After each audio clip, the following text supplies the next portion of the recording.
más difusión, hacia gente que no está tan entendida con el tema, pues intentaré ser lo menos técnico posible, pero pues siempre manteniendo como ese rigor básico para que no se vuelva en una plática informal, sino que se lleven información fidedigna, lo más importante, pues bueno, que se basa realmente en lo que es lo que se trabaja en el área, ¿no?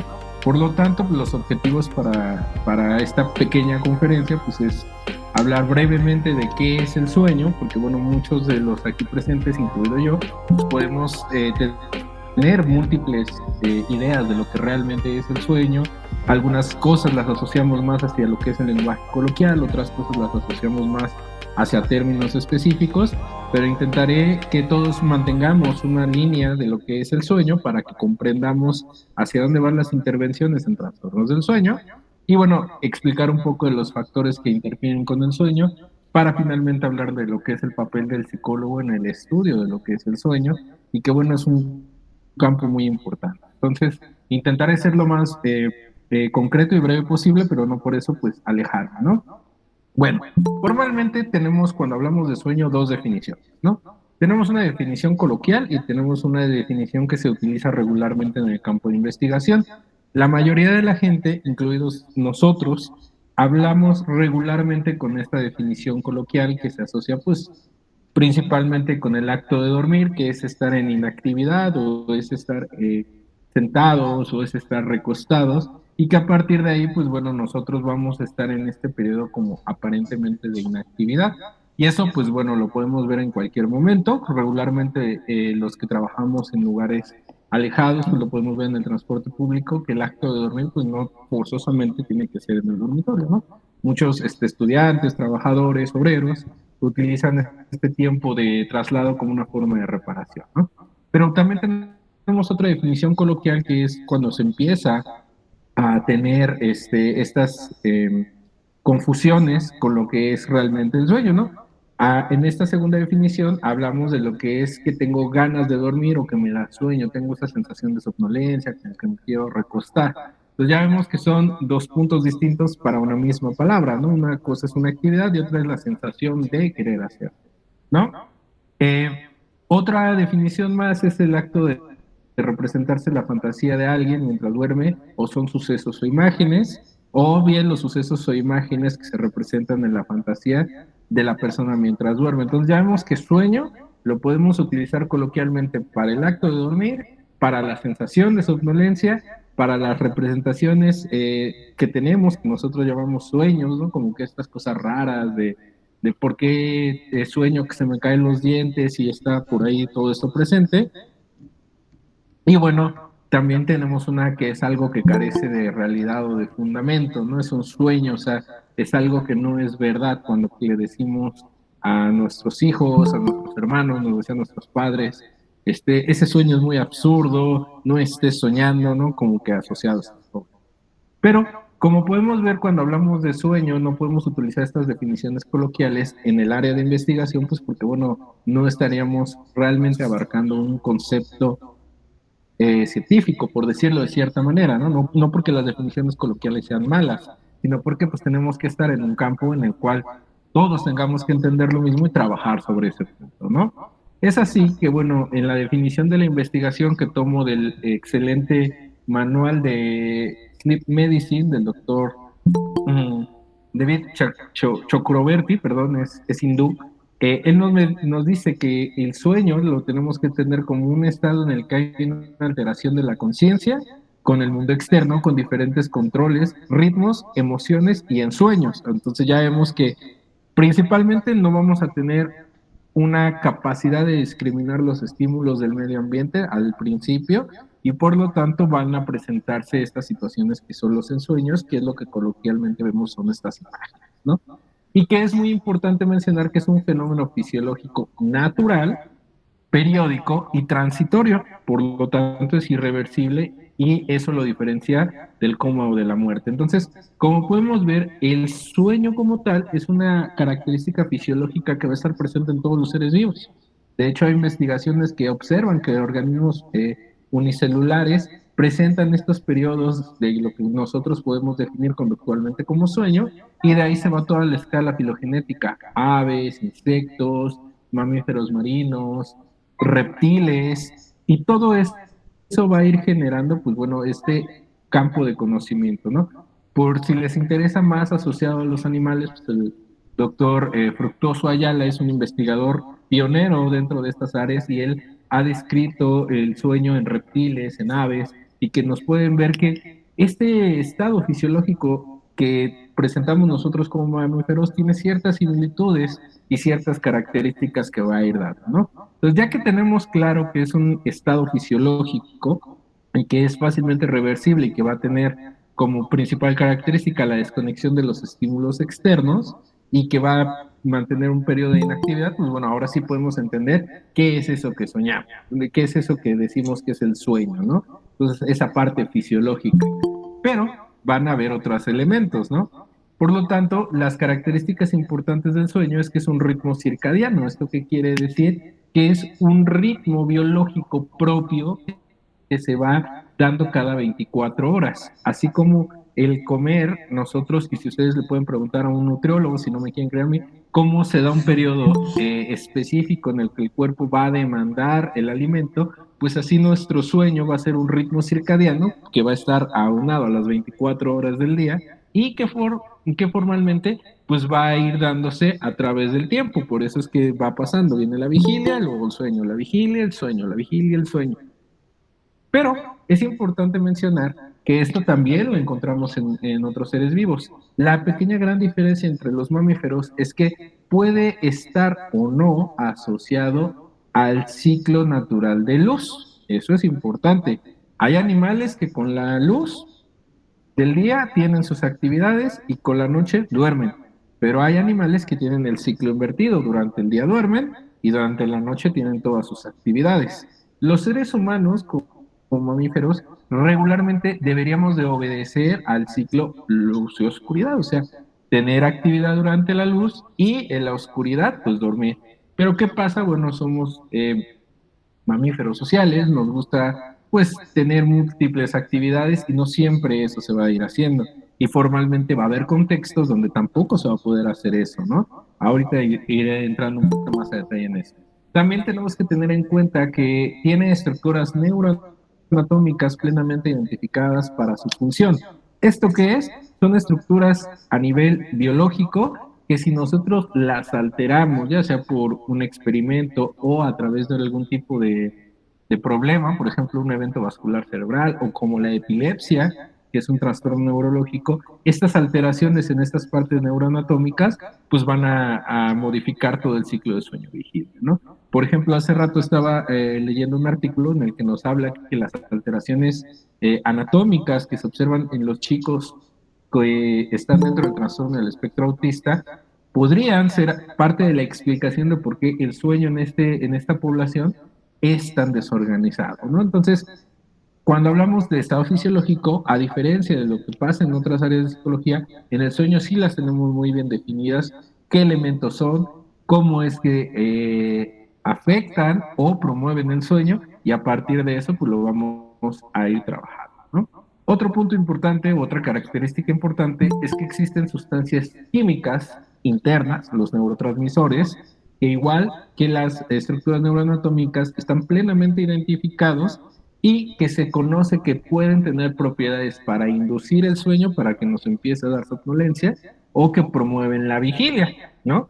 Por ejemplo, ahorita se ha puesto mucho de moda la melatonina en cápsulas y todo esto, pero la melatonina es una sustancia química que tenemos dentro de nuestro cuerpo que naturalmente va a promover que nos dé sueño, ¿no? Y por ejemplo, otra sustancia química como es la histamina va a promover la vigilia, o sea, vamos a despertar. Entonces, este ciclo biológico va a ir asociado con estas estructuras neuroanatómicas, y estas estructuras neuroanatómicas con las sustancias químicas que van a permitir que tengamos un sueño fisiológicamente hablando normal y que se vaya dando. Y es importante mencionar que el sueño no es un estado uniforme, sino que es un proceso cíclico compuesto por diferentes fases de sueño, y que esas diferentes fases de sueño van a tener características electrofisiológicas, respiratorias, cardiovasculares específicas que nos van a permitir plenamente identificar en qué fase de sueño está y que se va a ir dando durante toda la noche. Entonces, estos ciclos de sueño pues se van a ir presentando aproximadamente entre 6 y 7 ciclos en un adulto promedio normal como ustedes o como yo, y que bueno, esto va a hablar de un sueño totalmente normal en el sentido fisiológico, ¿no? Y bueno, a partir de estas características podemos encontrar, digo aquí está un poquito borrosa la imagen, pero la voy a intentar describir, que el sueño lo podemos dividir simple y llanamente en dos grandes fases, ¿no? El sueño sin movimientos oculares rápidos o no REM sleep, como viene aquí en la imagen, y el sueño con movimientos oculares rápidos o el sueño de movimientos oculares rápidos o REM sleep en la imagen, ¿ok? Esas son las grandes dos separaciones, ¿no? Antes de ello, pues se creía que solamente era una fase, pero después el doctor Hans Berger descubrió que no era así, que existía el sueño de movimientos oculares rápidos y se estaba presentando. Pero tiempo después, los avances del estudio de electrofisiología fueron desarrollando y fuimos observando que la fase sin movimiento de ojos tenía otras subfases, ¿no? Y ahí fue cuando empezamos a dividir, bueno, empezaron a dividir los investigadores la fase N1 de sueño, la fase N2 de sueño, la fase N3 de sueño, en la cual, pues bueno, vamos a observar diferentes cambios a nivel conductual. Por ejemplo, en la fase N1 de sueño, va a ser un sueño muy ligero y es una fase en la cual fácilmente vamos a regresar al estado de conciencia. Aquí un ejemplo que siempre uso con los pacientes cuando les explico esto es como cuando te vas a acostar, estás acostado con tu hermano, con un primo, con tu pareja, y todavía escuchas entre lo que estás dormido, escuchas pues que están platicando, ¿no? Entonces es un sueño muy ligero y que fácilmente va a ver, ¿no? En la fase N2 de sueño ya es un sueño un poco más profundo, se van a presentar aspectos fisiológicos muy claros como son los usos de sueño, que son espigas que se ven en el electroencefalograma, y que esos usos de sueño pues van a permitir pues identificar que esta fase va a estar ahí. Y la fase N3 de sueño, que ahora se ha dividido, y dame un segundo. Sí, sí, no te preocupes. Bueno, por lo mientras de que Horacio atiende su asunto, ¿qué les está pareciendo?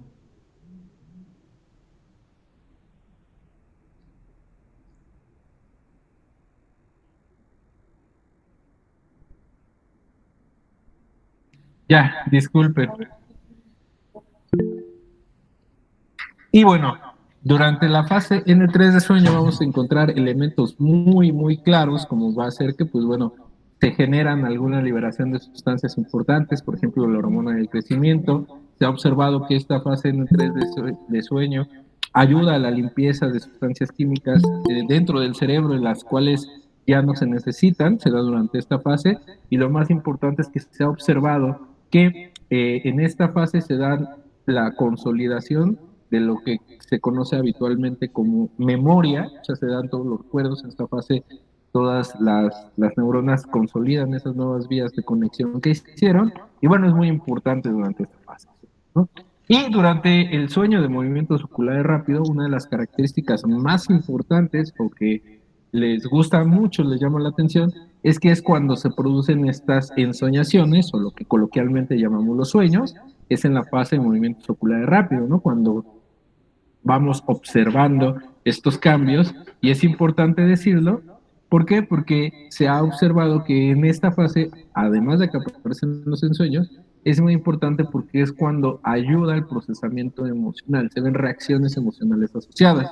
Es muy interesante ahí las investigaciones de la doctora Anabel Jiménez Anguiano, ella está trabajando todo esto de la importancia del sueño.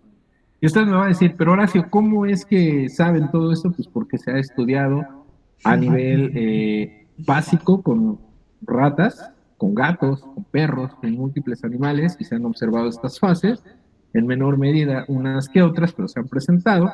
Y lo más importante es que también se ha trabajado en la fase aplicada con humanos. Por lo tanto, tenemos que comprender que pues a partir de estas fases pues van a estar presentes múltiples cosas, ¿no? Entonces, ahora sí, ya que comprendimos qué es la fase, las fases de sueño, ahora sí, y que ya tenemos estos elementos centrales de lo que es el sueño, pues ahora sí podemos hablar de cuáles son los factores que interfieren en el sueño, ¿no? Porque, como yo les decía, a nivel fisiológico, ese es un sueño normal. Pero ustedes me van a decir, o les puede surgir la duda muy válida, Horacio, pero existen múltiples cosas que pueden alterar mi sueño. ¿Cómo puedes determinar qué cosa es biológico y qué cosa no lo es? Bueno, pues el doctor Michael Grater de la Universidad de Arizona propone ya varios años ya estudiando esta propuesta del modelo ecológico de sueño-salud que ven en la parte izquierda de la diapositiva, en la cual observamos que el sueño no es una entidad que va a estar aislada de las condiciones presentes de cada uno de los organismos. Aunque es un sueño, aunque es un modelo, perdón, que explica a nivel ecológico, o sea, que intenta integrar todos los conocimientos, pues sí tiene muy claras marcadas estas fases, ¿no? Y cómo estas fases van a influir y van a impactar en el sueño, ¿no? En el primer nivel tenemos los factores individuales, en el cual vamos a encontrar que una persona va a tener características muy importantes, únicas de ellos, y que lo más importante es que van a estar mediadas por cuestiones genéticas, sí, puede haber una expresión, los cronotipos de sueño van a estar presentes ahí y nos van a decir, Horacio necesita dormir 7 horas y media aproximadamente para tener un buen funcionamiento. Pero va a haber gente que me va a decir, Horacio, yo si no duermo 10 horas, no descanso. Entonces observamos que genéticamente tiene un cronotipo de sueño donde necesita las 10 horas. Su necesidad biológica de dormir sí le requiere eso. Y hay gente que no, que con 4 horas a 5 horas puede funcionar de una manera excelente, ¿no? Entonces, esos factores genéticos van a estar presentes.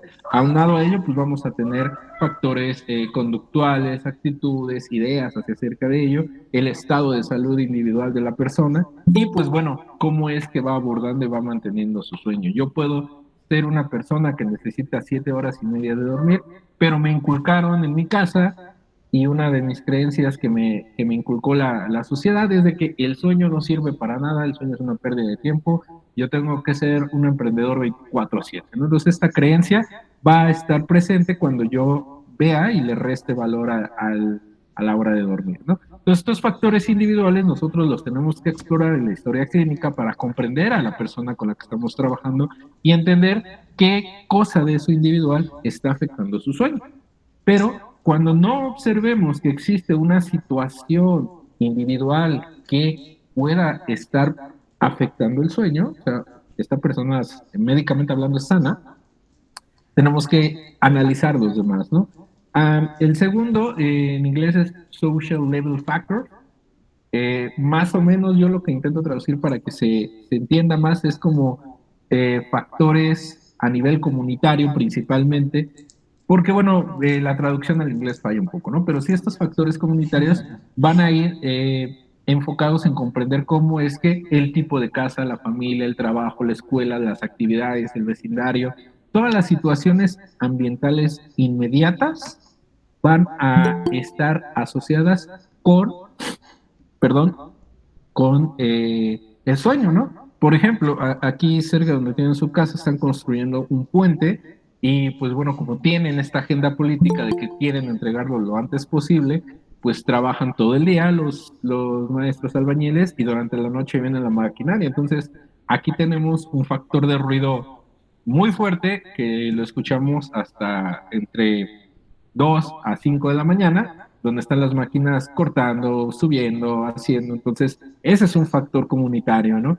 ¿Por qué menciono esto? Porque nosotros que vivimos aquí en el edificio y que estamos en esta zona, pues tenemos este factor de ruido, ¿no? Y si una persona tiene esta expresión genética donde fácilmente se puede despertar y le metemos un factor como este, pues fácilmente va a tener una alteración en el proceso de sueño, se va a estar despertando continuamente.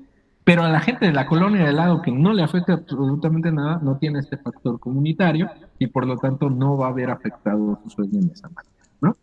Y más allá de estos factores, cuando no comprendemos o cuando vemos que todo está adecuado, pues tenemos que comprender ahora sí los factores macrosociales y en los cuales pues tenemos que comprender que va a haber muchas situaciones en las cuales va a haber, ¿no? Un factor macrosocial que de hecho nos acabamos de quitar de él era el horario de verano, en el cual pues debido a una política pública se dijo que se iba a reducir el horario, el horario de luz oscuridad, se iban a modificar para que, pues, para que con eso nosotros aparentemente rindiéramos más y se ahorrara energía y muchas cosas por ahí importantes, ¿no?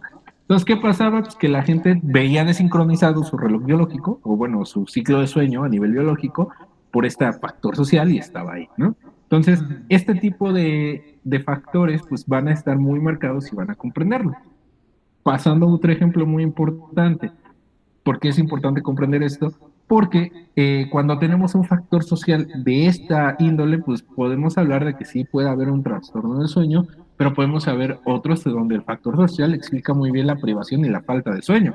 Un ejemplo muy claro, pues lo que está pasando en Europa con la guerra en Ucrania. Sí, los soldados, la gente, los civiles ucranianos y rusos podrán presentar alteraciones en su ciclo de sueño-vigilia. Claro que la van a presentar, pero aquí tenemos que entender que es debido a una situación bélica. Los soldados porque están en combate y los civiles pues porque están ante el temor de un bombardeo, ante el temor de un ataque. Entonces, esos factores sociales lo explican. Es muy importante mencionar esto porque el sueño ecológico, el modelo de sueño salud, actualmente está teniendo muy buenos factores predictivos a nivel epidemiológico y se han encontrado como ciertas poblaciones tienen ciertas características comunitarias, sociales, individuales que pueden estar presentes en los tipos de trastornos, ¿no? Hace poco estaba viendo una conferencia del doctor Gratner donde veía que los afroamericanos con estudios menores a la preparatoria dormían menos tiempo que afroamericanos que tenían estudios universitarios o de posgrado. Y tú dices, pero pues sí, los dos son de la misma raza, afroamericanos, pero estos dos factores son importantes. ¿Por qué? Pues porque cuando entramos a analizar, vemos que los afroamericanos que tuvieron estudios superiores, pues tienen trabajos que no son tan demandantes en cuestión de carga laboral, pero sí de estrés, de horario laboral, mejor dicho, y que los afroamericanos que tienen menores estudios, pues están perfilando que tienen trabajos donde el desgaste en horario laboral es mayor y eso está. Entonces, esto nos ayuda a comprender que todos estos factores nosotros los tenemos que indagar durante la historia clínica para poder determinar si estamos hablando de un trastorno del sueño como tal.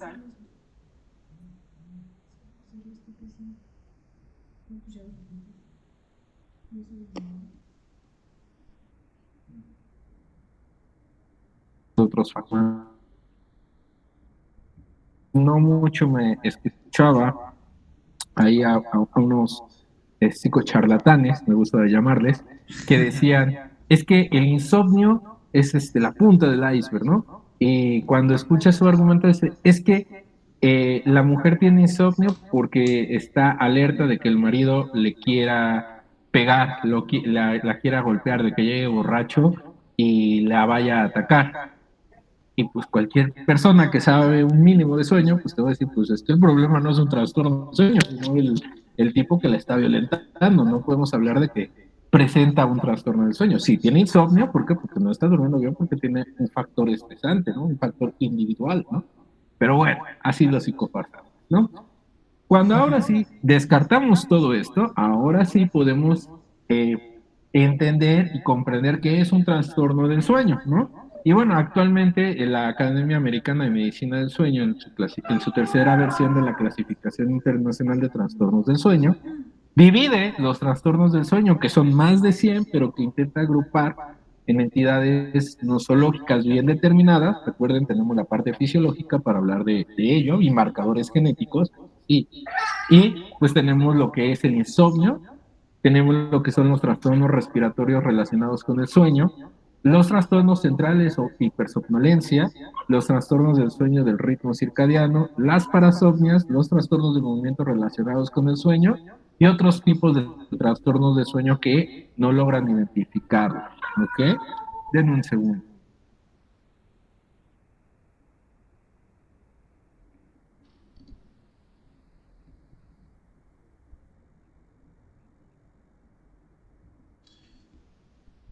Eh, Hasta este momento, ¿hay alguna duda o algún comentario que quisieran hacer? Digo esto porque usualmente a veces no prenden el micrófono, entonces la gente escribe por el chat. Entonces, si gustan, pueden escribir aquí en el chat y pues yo lo leo para que pues, pueda ser un poco pues más, como más humano. Entonces, ¿no tienen algún comentario o alguna duda hasta aquí?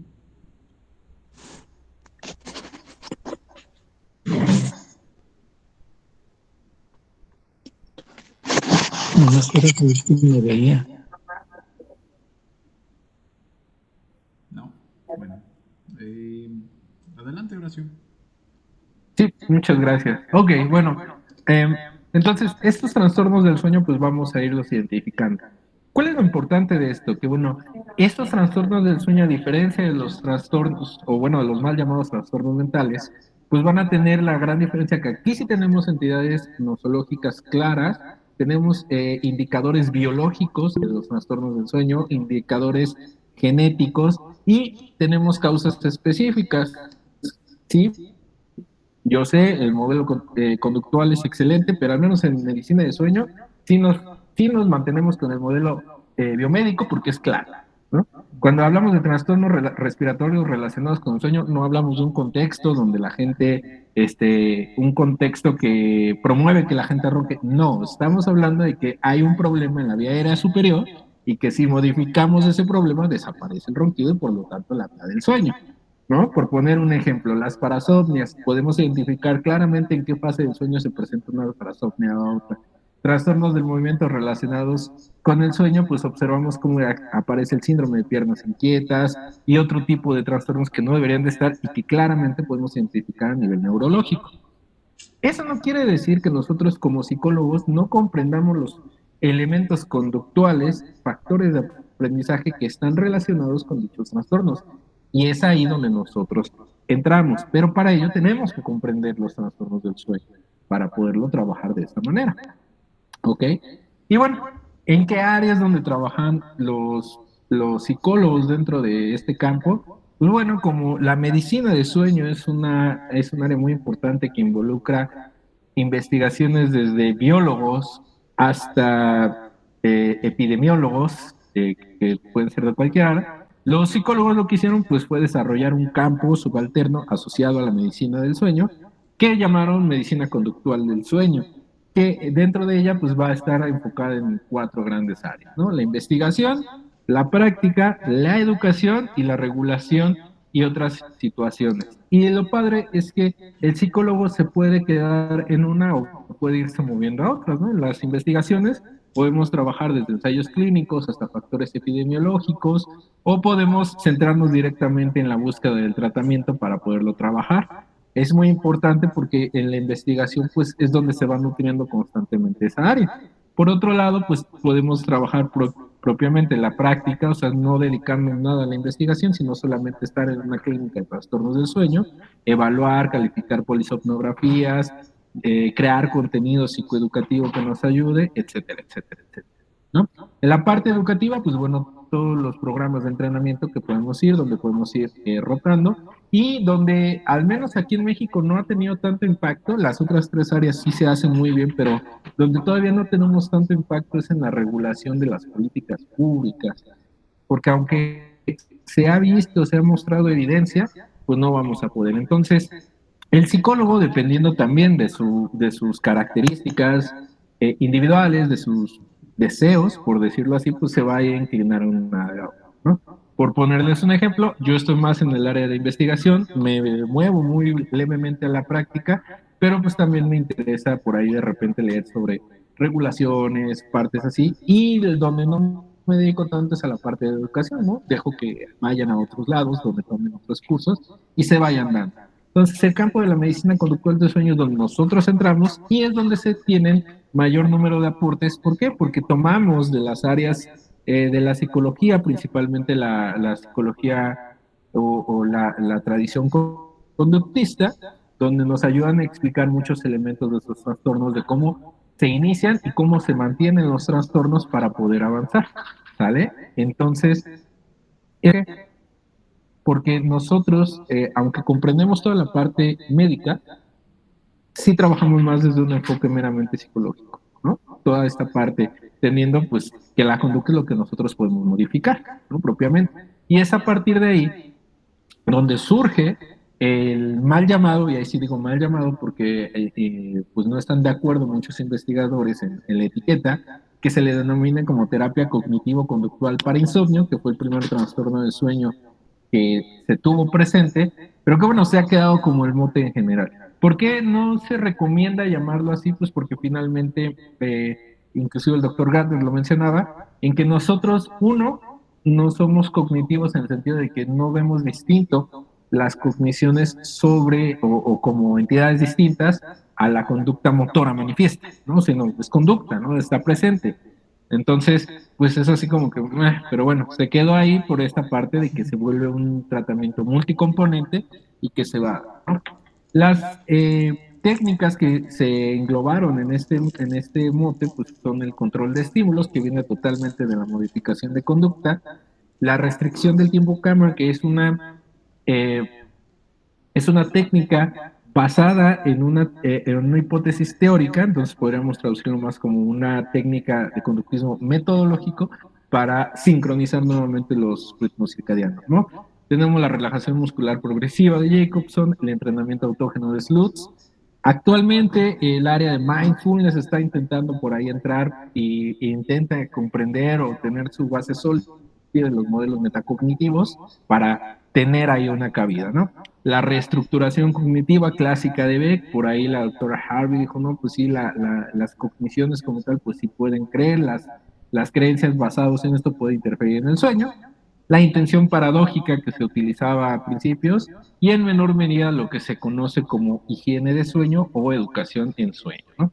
Pues bueno, de acuerdo a los niveles de evidencia, pues el control de estímulos y la restricción del tiempo en cama son los tratamientos conductuales que sí o sí debes de trabajar, pero obviamente que vas a tener que hacer modificaciones en diferentes tipos de trastornos. No va a ser el mismo control de estímulos para un paciente con insomnio que un paciente que presenta el trastorno del ritmo circadiano por horario laboral. O sea, hace como guardias intramuros, ¿no? Pues, o sea, la persona viene de estar en un periodo largo de vigilia porque se lo demanda el trabajo y pues nosotros no le vamos a dar las mismas instrucciones, sino que vamos a identificar y vamos a utilizar cuáles son los elementos. Actualmente tenemos una propuesta en un artículo que sacamos para las personas que no están tan asociadas con el sueño, pero que se enfrentan a esta situación de los trastornos del sueño, pues que una herramienta muy importante es el análisis funcional de la conducta, basado en el modelo de triple contingencia de Skinner, que le permita comprender cuáles son y qué técnicas las podemos integrar, ¿no? Finalmente, pues bueno, en menor medida la relajación muscular progresiva se perfila como una herramienta eficaz y el entrenamiento autógeno de Slutz, el mindfulness junto con la reestructuración cognitiva, pues no tienen tanto punto de evidencia, por lo tanto son elementos que se pueden fácilmente desechar. Y la higiene de sueño son pautas muy generales que vamos a tener, o sea, cuando digo generales son súper generales, ¿no? Por ejemplo, una de las pautas es mantener una rutina diaria para poder dormir bien. Cualquier persona me puede decir, Horacio, pero yo la tengo súper de volada. Mira, me duermo a la 1 de la mañana y me despierto a las 4 de la mañana y aunque no esté fresco como lechuga, pero me voy a jale. Está siguiendo la pauta de higiene de sueño, ¿no? Está manteniendo un horario. Entonces, la higiene de sueño son como estas recomendaciones generales, muy generales para ayudarnos a dormir mejor. Y es muy importante mencionar que no se debe confundir con el control de estímulos, ¿no? Porque si te quedas como que la higiene de sueño es lo mismo que el control de estímulos, pues realmente como que no le has leído suficiente para comprender la diferencia, ¿no? Por otro lado, la educación en sueño sirve mucho, pues esta parte que hice yo introductoria, que es el sueño, para qué sirve, cómo se divide, todo esto y quitar estos mitos, porque eso también ayuda al paciente a comprender la importancia del buen dormir. Bueno, ¿por qué hablo de esto? Porque como era el trastorno que presentaba mayor prevalencia y que presentaba mayores factores conductuales en el inicio de mantenimiento, pues fue donde se empezó a trabajar y se relegó a los otros trastornos, pues a los tratamientos meramente médicos, ¿no? La farmacoterapia o la intervención quirúrgica, por poner un ejemplo. Y bueno, se han dado cuenta que si bien son tratamientos eficaces, pues los factores psicológicos presentes que están ahí, ay, me faltó una E de sueño, pues se dieron cuenta que también podíamos comenzar a entrarle por ahí, ¿no? Entonces, actualmente, pues los trastornos del sueño que han recibido modificaciones de la llamada terapia cognitivo-conductual para el insomnio ha sido el síndrome de apnea de sueño, donde pues se le dan estos control de estímulos, esta restricción del tiempo en cama al paciente, se le maneja para que tenga una adherencia terapéutica al CPAP, que es la mascarilla para trabajarlo, y a partir de ahí pues que se vaya dando, ¿no? Así también se han ido incursionando en los trastornos del ritmo circadiano, cómo podemos tener una buena higiene de sueño, cómo podemos aplicar un buen control de estímulos en pacientes, personas que tienen estos turnos rotatorios, estos periodos muy largos, simplemente entre los médicos se vería, y en algunas hipersomnias, ¿no? Aquí del lado derecho de la diapositiva les recomiendo este libro, creo que es de lo más actualizado, me parece que sí, salió el año pasado, ahí lo tengo, donde te explican la fisiopatología del trastorno, te explican cuáles son los factores conductuales asociados y te explican cómo lo puedes ir adecuando a las características del trastorno y que tú pues puedes complementar dentro de la práctica clínica con las características individuales de la persona con la que estamos trabajando, ¿no? Y bueno, aquí viene un punto muy polémico. ¿Qué pasa cuando existen comorbilidades con los trastornos psiquiátricos, pensando principalmente en ansiedad, en depresión, en trastorno de estrés postraumático? Pues sí, es increíble y la epidemiología nos dice que hay una alta tasa de comorbilidad entre ansiedad, depresión y pues insomnio principalmente, pero también se ha visto en apnea de sueño, ¿no? Pero aquí es importante mencionar que lo que nos marca la evidencia es que existe una alta comorbilidad, sí, pero esto quiere decir que aunque trabajes el aspecto psiquiátrico, por decirlo como lo marca la literatura, ¿no? Tú puedes trabajar el cuadro de depresión y el insomnio puede que no remita. ¿Por qué? Pues porque sí, la depresión, aumentas la tasa de conductas positivas, etcétera, etcétera, pero el sueño sigue mal sincronizada la parte biológica. Entonces, se tiene que pasar el tratamiento del insomnio. Pero algo muy curioso que se ha visto es que si trabajas el insomnio, impacta directamente en estas alteraciones. ¿Por qué? Pues se propone la hipótesis, todavía falta comprobarla, pero la hipótesis más fuerte es que el ciclo de sueño es reparadoramente hablando, físicamente hablando, biológicamente hablando, tanto que impacten directamente en la hipervigilancia, en la ansiedad, etcétera, ¿no? ¿Por qué es importante mencionarles esto?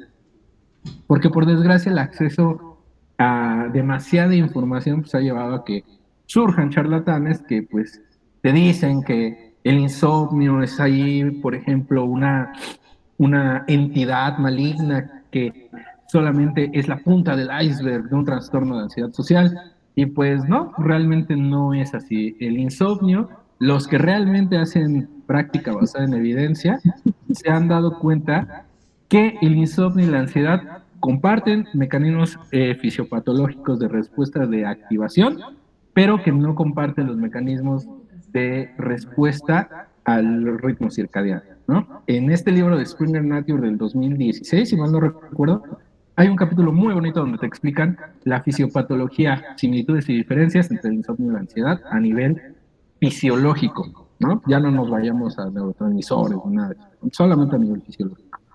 Y en depresión también se ha observado que el insomnio puede remitir, pero pues que formalmente necesitas otras adecuaciones que puedas trabajar para que el insomnio lleve una función reparadora al paciente y que no se convierta en una conducta evitativa el dormir. Eso es muy importante en la depresión, que luego los pacientes comienzan a ¿qué?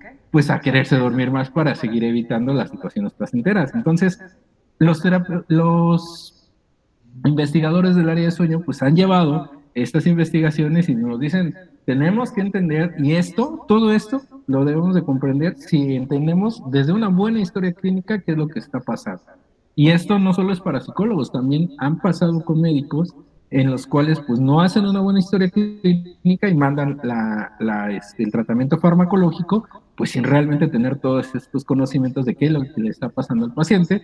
Ahí se aplica la de que llega la mujer, que su esposo la golpea porque llega ebrio, le mandan una clonazepam, pues sí podrá dormir muy bien, pero pues mientras tenga ahí el factor estresante constante, pues no se va a regular, ¿no? Entonces, estos dos libros que les recomiendo, el de Springer y el de Routledge, están actualmente en la red, están fácilmente disponibles.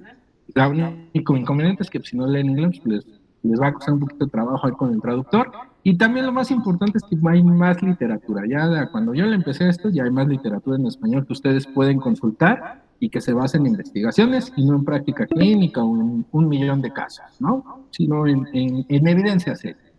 Bueno, finalmente, ya para concluir, irnos a la fase de preguntas y respuestas, debemos de entender que los trastornos del sueño son un problema de alta prevalencia. Después de la pandemia se vio que hay un incremento mayor de esos trastornos, principalmente insomnio, pero también se observó apnea obstructiva de sueño asociada al incremento de peso de mucha gente. También se observó que hubo más síndrome de piernas inquietas y otras cosillas por ahí. Entonces, actualmente es un tema de que se está volviendo como de salud pública en diferentes partes del mundo. Una adecuada entrevista puede dar indicios suficientes para saber canalizar. Nosotros en medicina de sueño entendemos que la psicoterapia, la farmacoterapia o cualquier otra intervención debe de ser necesaria siempre y cuando nuestro paciente la necesite. Si yo veo que la persona está pasando por una situación de duelo, pues no me voy a manejar o me voy a mantener en que duerma bien, ¿no? Sino canalizo con una persona que trabaje el procesamiento dual, obviamente, no el de Kubler-Ross, pero que sí aprenda a manejar su duelo y salga, ¿no? Y a partir de ahí, si hay problemas de sueño, ya ahora sí podemos trabajar nosotros, ¿no? El tratamiento puede darse con un adecuado entrenamiento con poco tiempo, es lo importante, lo que se busca mucho en medicina del sueño es que más gente aplique esto, ¿no? Que no recaiga, porque si no, si centralizamos mucho el tratamiento, ¿qué empieza a pasar?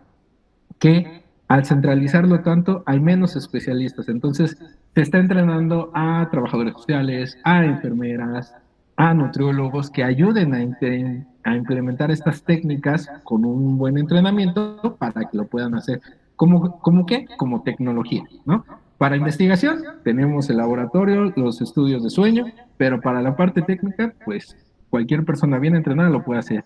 Y finalmente, pues dentro del campo de la medicina del sueño, el psicólogo tiene un rol importante debido a que él es el que complementa estos elementos biológicos que no podemos explicar y que los principios de aprendizaje sí pueden explicar. No simplemente en el insomnio, actualmente uno de los modelos más importantes que se está trabajando es el condicionamiento pavloviano que se da en los pacientes insomnes, que se está asociando con que son pacientes que tienen una hiperactivación fisiológica mayor al resto de la población y que es más fácil que se dé este emparejamiento pavloviano y ¡pum! Se desalte el insomnio, ¿no? Y también las cuestiones operantes, ¿no? Por ahí cómo están manteniéndose y mediando y cómo en nosotros podemos entrar.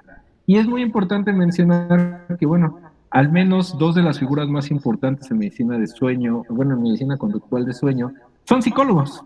En la parte de abajo de su diapositiva está el doctor Michael Gratner, el sueño, y él pues es psicólogo de formación, tiene su doctorado y actualmente pues dirige el programa de entrenamiento en la Universidad de Arizona, y pues él está trabajando estos factores epidemiológicos para crear políticas públicas que permitan impactar y que así la carga poblacional que llega a la clínica de sueño sea para los menores trastornos posibles. En la parte de arriba, el doctor Charles Morin, él está en la Universidad de Quebec, allá en Canadá, y él fue el primero que empezó a trabajar ahí estas partes del tratamiento psicológico del insomnio. ¿Por qué? Pues porque se veía que el costo como gasto público y el costo para los usuarios de la farmacoterapia, uno, era muy elevado, dos, no tenía tanta eficacia y tres, generaba mayores riesgos. Y gracias a sus investigaciones del doctor Charles Morin, pues actualmente pues, el tratamiento psicológico en el insomnio y en algunos otros trastornos del sueño se está volviendo el primordial y es el primero que se debe de aplicar. Y pues en México no vamos tan mal. Aquí les comparto una foto de mi maestro, el doctor Luis Jiménez Correa, que en la clínica de trastornos del sueño pues ha intentado implementar estos elementos.